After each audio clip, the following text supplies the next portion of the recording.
కావాలి అన్నవాళ్ళు మొత్తం దేవాలయానికి ప్రదక్షిణం చేసి 4 ద్వారాల్లోంచి ఒకసారి లోపలికి వెళ్ళి వస్తూ ఉంటారు.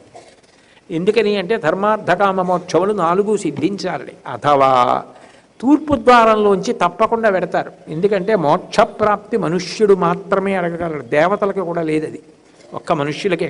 దేవతలు కూడా పుణ్యం అయిపోతే మళ్ళీ భూమి మీద పడిపోవాలి. క్షీణే పుణ్యే మర్త్యలోకం విశంతి. అందుకే ఇది నేను ఇవ్వగలను, ఇక పుట్టకుండా నువ్వు యమున దాటగలిగిన స్థితి నేను చేస్తానని చెప్పడానికే 22 మెట్లలో 3వ మెట్టు యమశిల.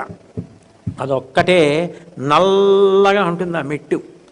ఆ మెట్టు తొక్కి మనం పెడతాం 22 మెట్లు ఎక్కి భగవద్ దర్శనానికి వెళ్ళినప్పుడు.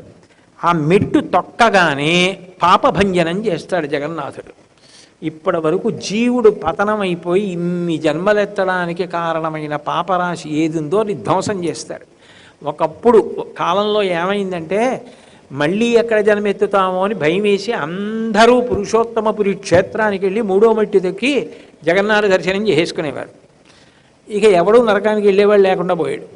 అప్పుడు యమధర్మరాజు గారు పాపులందరూ ఇలా ధ్వంసం చేసేసుకుంటూ ఉంటే ఇక లోకంలో ధర్మం ఎలా నిలబడుతుంది, పాపానికి భయం ఎక్కడ ఉంటుందని అడిగారు. అడిగితే అప్పుడు వరం ఇచ్చాడు జగన్నాథుడు. వెళ్ళేటప్పుడు మెట్టు తొక్కినవాడు వచ్చేటప్పుడు కూడా తొక్కితే వాడి పాపం వాడికి వచ్చేస్తుంది. వచ్చేటప్పుడు మెట్టు తొక్కకూడదు, అది తెలిసి ఉండాలి.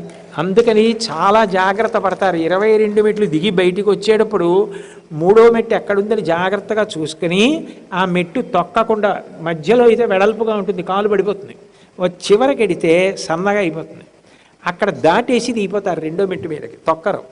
అంటే కాలమును దాటించేస్తానని చెప్పడానికి 3వ పెట్టు కాలస్వరూపంగా నల్లగా ఉంటుంది. దాన్ని యమశిల అంటారు. 3వ మెట్టుగా ఉంటాడు అక్కడ